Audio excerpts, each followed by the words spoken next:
Hello बच्चों, कैसे हैं आप लोग? ठीक है। चलो ठीक। आज हम कक्षा 3 की संस्कृत भाषा का बाल प्रश्नम 2 का अध्ययन करेंगे। इसमें कुछ पशु पक्षियों के नाम दिए गए हैं और फिर उनको छांट करके नीचे ये जगह जगह जो है टोकरे, कहीं 2 टोकरे दिए हैं, एक पेड़ दिया है, एक मतलब प्राकृतिक दृश्य है, नदी, पहाड़ दिखाए गए हैं। तो इनमें जगह जगह जो हमें भरने हैं देख करके। तो हम देखते हैं। पहला चित्र किसका? बिल्ली का। बिल्ली को कहते हैं बिडाल है, और तोते को कहते हैं सुक है। ये बंदर है, बंदर को संस्कृत में कहते हैं बानर है। और ये गुलाब का फूल है तो इसको कहते हैं पाटलम। और लोकी को कहते हैं अलाबू। आगे लिखा मयूर है, मतलब ये चित्र बन दिया, मोर का चित्र दिया, इसको मयूर कहते हैं। फिर गौरैया का चित्र, इसे चटका बोलते हैं। और आगे फिर चित्र दिया है गेंदे का, गंध पुष्पम। और प्याज का चित्र दिया है, इसको कहते हैं प्लांडू। आगे कुत्ते का चित्र है, कुक्कुर कहते हैं। और फिर कमल का चित्र दिया है तो कमलम। उसके बाद सीताफल का चित्र दिया है, सीताफलम। फिर एक ये ब्रह्म कमल का चित्र है, ब्रह्म कमलम। एक बालक का चित्र दिया है, बाल का है। और फिर आगे भैंस का दिया है, भैंस को कहते हैं महिषी। फिर उसके बाद सूरजमुखी का चित्र, इसे कहते हैं सूर्यमुखम। फिर कौवे का चित्र दिया है, इसे कहते हैं काकह। और फिर मिर्च का चित्र दिया मरीच है। तो अब इन चित्रों को हमने इनको चित्रों को नाम हम समझ लिए हैं, और पीछे पाठ में भी आपने बार बार पढ़े हैं।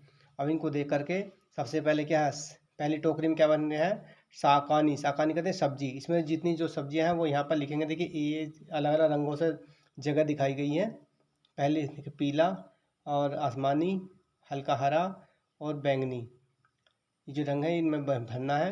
अब पहला क्या, साकानी मैंने सब्जी होता है, तो सब्जी में इसमें क्या क्या दिया देखिए, ढूंढिए। पहला है लौकी। लौकी को कहते हैं अलाबू, किसी एक जगह यहाँ पर अलाबू लिख देंगे। उसके बाद फिर प्लांडू लिखा है, प्लांडू लिख देंगे। प्याज का चित्र है तो प्लांडू लिखेंगे। सीताफलम लिखा है, सीताफलम यहाँ लिख देंगे। मरीच है यहाँ लिख देंगे। यानी एक एक खाने में जो है हम एक एक सब्जी का नाम लिख देंगे। उसके बाद है पुष्पाणी, यानी फूलों के नाम। अब फूलों के में कौन कौन से देखिए फूल, पहला क्या है? पाटलम माने गुलाब, यहाँ लिख देंगे पाटलम। उसके बाद फिर गंध पुष्पम, दूसरे खाने में लिख देंगे गंध पुष्पम। तीसरे में लिखेंगे क्या? कमलम। कमलम के बाद ब्रह्म कमलम। उसके बाद किसका चित्र है देखिए, सूर्यमुखम। तो एक इसमें लिख दें सूर्यमुखी, यानी 5 फूलों के नाम है। फिर इधर पक्षिणा, पक्षिण कहते हैं पक्षी। इस वृक्ष में जो है ये पत्ती पत्ती के रूप में दिखा रखा है। तो इनमें जो है हम जो है पक्षियों के नाम लिखेंगे। जैसे सुक है, तोते को कहते हैं सुक है, सुक है लिख देंगे। उसके बाद मयूर है, मयूर के बाद चटका, चटका के बाद काक है। और भी बहुत सारी हैं, जैसे कुक्कुट है, ठीक है, कुक्कुटे होता है। तो इनमें हम पत्तियों में इसको भर देंगे। उसके बाद फिर आता है पशु है, पशुओं के नाम इसमें लिखने हैं। तो पशु में हमने क्या क्या देखा? बानर है, बंदर है ना, तो बानर लिख देंगे। फिर दूसरा कुक्कुर है, कुत्ता है। फिर महिषी, भैंस का चित्र भैंस दिया है, महिषी लिखेंगे। उसके बाद महिषी के बाद और क्या लिखेंगे? कोई एक किसी और का लिख देंगे। जैसे बिडाला हो गया, और आपका बांद्रा हो गया, और आपका ये कुक्कुरा हो गया, महिषी हो गया। 4 पशुओं के नाम आ गए इसमें। 1 2 3 4, चारों को लिख देंगे।